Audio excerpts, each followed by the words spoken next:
Hey, what's up, y'all? I'm Kyle, and as of this moment, I'm the editor-in-chief of Clique, okay? Me, your boy.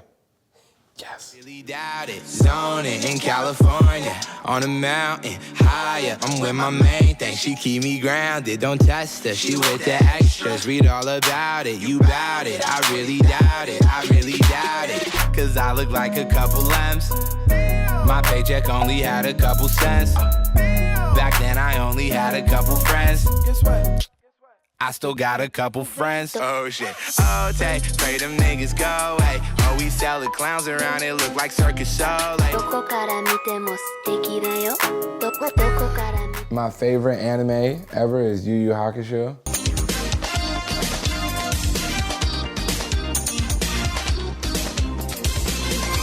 Pokemon? Pikachu? Bro, Pikachu is like the ambassador of, Japan. They should put Pikachu on their flag, straight up. That's how raw Pikachu is. To this day, my entire room is filled with Pokemon shit. I got Pikachu everything. I really do have a Pikachu neck pillow. I have Pokemon toilet paper. I have Pokemon cards, obviously. You know what's funny? I have like a really diverse family, and I had some Japanese cousins, and they would always bring over like Hello Kitty and shit when I was like a little kid. So I got hip to just like Japanese stuff like semi-early and just kind of got obsessed with it. And then when Pokemon dropped, it was a wrap. I don't know if you remember this. At all the McDonald's and like Burger King, you could go there and they would have all the Pokemons like in the Pokeballs, like as like a toy. Now at Burger King, limited edition toys and trading cards from Pokemon the first movie. One inside every tasty Burger King big kids meal you buy. Literally, I would go there, we would buy the meal. I wouldn't even eat that shit. I just did it to get the Pokemon. I really love this Japanese artist right now. His name is Mr. He draws like all these little girls with like these like colorful hair and their eyes are always so like big and awesome. I'm reading the 6th issue of Akira. It's fire. That shit will teach you about life. That's one thing I like about anime. I feel like when I watch Dragon Ball Z or, Yu Yu Hakusho, I'm learning shit about life, you know what I mean? Goku taught me all the qualities it takes to be like a decent man in society. I feel like I got so much influence from Goku because it's like, on one hand, he was sent to planet Earth to destroy it. Goku is supposed to be a murderer. He's supposed to kill anybody that gets in his way. And then Goku gets to Earth and he switches it all the way up and completely changes his path to the destiny he wants to be. So like that's like the #1 inspiring thing about Goku because I relate. I feel like I was supposed to be a very different person than the person I currently am. But Goku leads with love, you know what I mean? And when he fights Frieza, for example, right? The whole planet's getting destroyed. He's been through all this shit and he's whooping Frieza and has the chance to like end Frieza, kill him, and doesn't because that's the type of person Goku is. Like he has the power to destroy you, but he's not going to because he's gonna do the right thing. A lot of the times, the most powerful people are just doing the wrong things. But if you are that 1 out of a million person who has the power and also chooses to do the right things, I don't know, that's just the best way I feel like being like a strong man is about. Is like having the power and doing the right thing. Why is Jadakiss as hard as it gets? Why is the industry designed to keep the artists in debt? And like I was a little kid listening to Jadakiss like, damn bro, like he's just talking about like his relationship with his father, his relationship with his mom, his relationship with the area he's from and how he's moving past it but trying to like stay with it.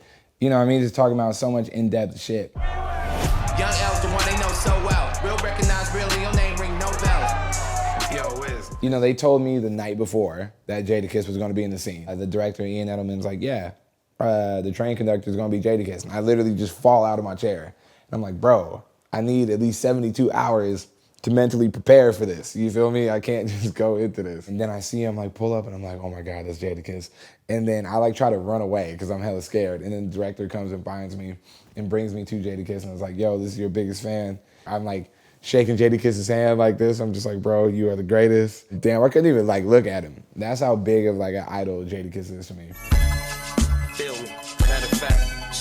And I just started spitting Jadakiss verses.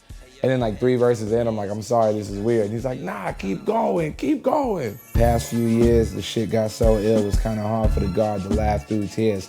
I went through some with mama, new drama, some that came and went, real life karma. My pops think his son is deserting them, it's hurting them. Guess I gotta be the man and sit down and work with him. My little boy 7, he the sequel to the thug, so I told him the money will never equal to the love. Listen, I'm grown, y'all. When it comes to my family, it ain't never a problem is only a phone call. Intend to take that and run with it. So every other month, I be on some new phone, new number shit. And for the first like 15 minutes of me and Jadakiss, all I did was just rap Jadakiss lyrics. Still can't shake the devil, move the way, and still can't escape the ghetto. What? I think that's the one thing about rap that's like underrated. It's like nothing is going to expose you to more real life situations than listening to a rap song. Hip hop definitely has a heavy don't fuck this up type of vibe to it. And I don't know how to answer why it's like this, but I just know that like every old head in rap is so critical on like new rappers to not fuck up the culture, don't fuck up the vision. I think it just really shows me that they care. Hip hop is a genre of music. Yes, more than just music. Hip hop was really made to overcome some shit. And you know that because the people who used to be a part of it are heavy on you to not fuck it up because they still care about it. I think there's just dreamers, right? And then you are a dreamer who is chasing hip hop, which is a unique thing because hip hop is from a people who had to take nothing and flip it into something. To be a dreamer is to be somebody who is going to accomplish the unaccomplishable. And then when you add hip hop to that element, it's like you're gonna go get your dream against all odds. That's like being like a hip hop dreamer. In my high school yearbook, my senior quote is "See you when I'm famous," with hella like exclamation points at the end of it. Graham, you know that I'm your biggest. Love is mad important. I always tell people like that's literally the only reason we're on the planet. Ultimately, is to find somebody you love. Love is the only thing that will make you do something against like your best interest, I guess. I feel like humans, we have like a lot of like greedy interests, right? We have all these negative like characteristics about us. And I feel like love is the only human thing that like will correct those. My mom, for example, out of all the things she taught me, all the things she's ever done for me, like there was nothing more valuable than my mom just like teaching me about love and how to love everybody and everything. If my mom was a billionaire, that wouldn't have been more beneficial to me than how much she taught me about loving people. Because it seems like all the obstacles in my life, I've been able to get over them so quick because I know how to love people. And I know how to make people feel loved. And I know how to make people feel important. It's the most valuable thing I've ever had in my life. More than these expensive ass shoes. Breathe, give my baby what she needs, and watch my HBO shows in peace. Being a single mom, obviously it's like I'm a man. How strong you have to be a woman in the world, I won't ever understand. But the closest window you can have to that is being a child from a single mother. I could never do what my mom did. You're a single mother, you're taking care of an entire family, and the world is already pitted against you in ways that I'll never understand. I think the respect that I have for my mom is unmatched. I know about certain hardships, and then I know how many more hardships she has from being a single mother. And it's like right there, I just have to bow down, you know what I mean? That's how I view my mom, is like a warrior. Obviously she's all like nice and stuff too, but at the same time, it's like, she's like Braveheart or something. That's how I kind of view my mom at the same time. But obviously not Mel Gibson, because, you know what I mean? Mel Gibson's like kind of wild, but like, you know what I mean? Day and night, the lonely loner seems to free his mind at night. Kid Cudi, to me, represents like the best example I've ever had in my life, of my generation, of like a true artist, you know what I mean? And a superhero, like somebody using their powers for good. When I was in high school, and when I just first discovered Kid Cudi's music, it was really powerful to me because at the time, there's so many like things genetically about me, right, that I should just be a different person. Just some of the curses that like haunt my family. Curses are a very real thing. Like this family is gonna have this problem for a long time, right? Whether it's like being an alcoholic, shit like that. And it's like, I thought about the curses that I should have had. I was starting to become the same things that like other people around me were suffering from.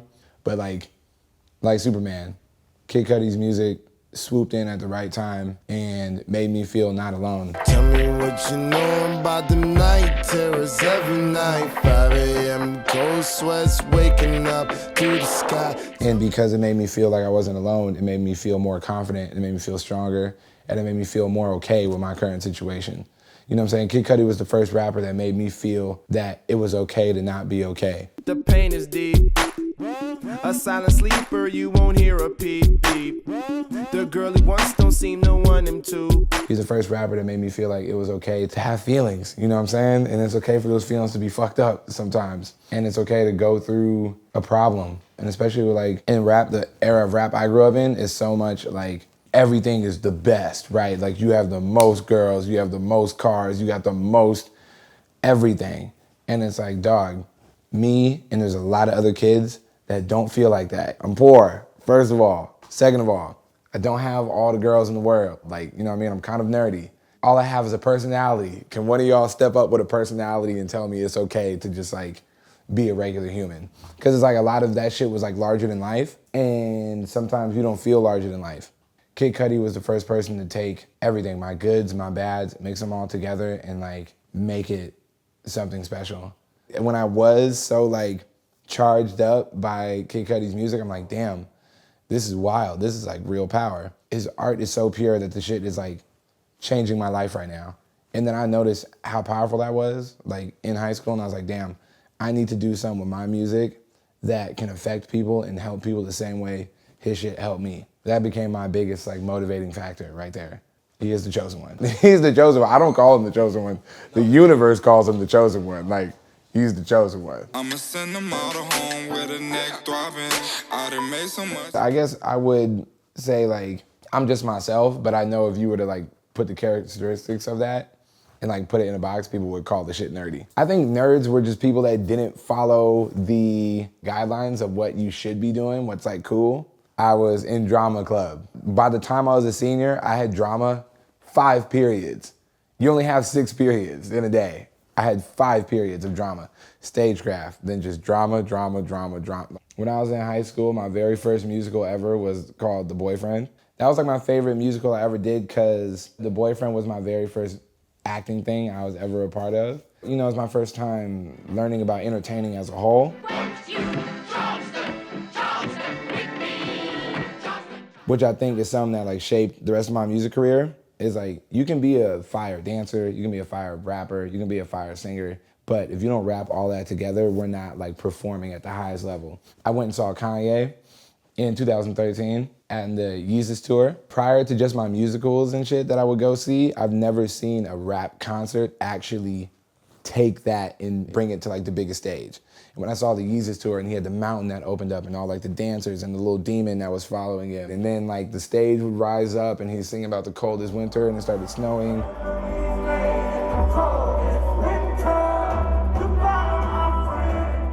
That type of like performance, I got introduced to that through doing The Boyfriend for the first time. That's why that's my favorite thing. It's funny. I show up to my high school, right? You know what I'm saying? Because of me just being black. They tried signing me up for hella sports.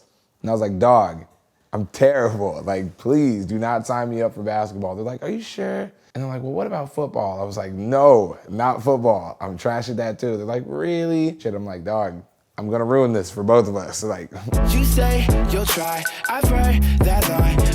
I'm clicking on Elder Scrolls Online right now is Big Fi.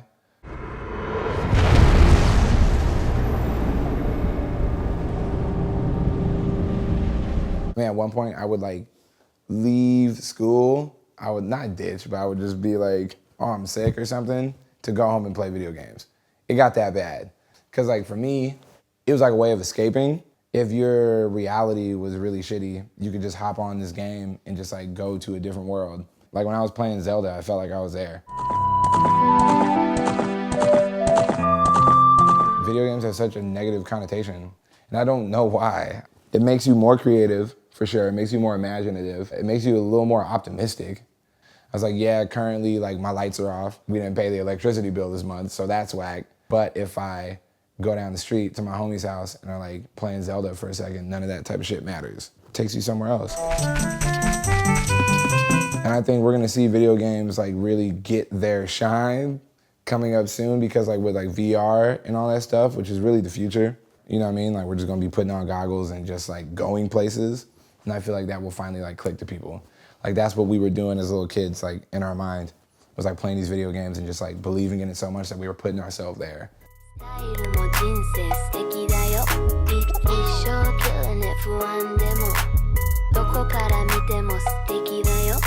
I think we got one. I put the team up on my back like I'm Marshawn.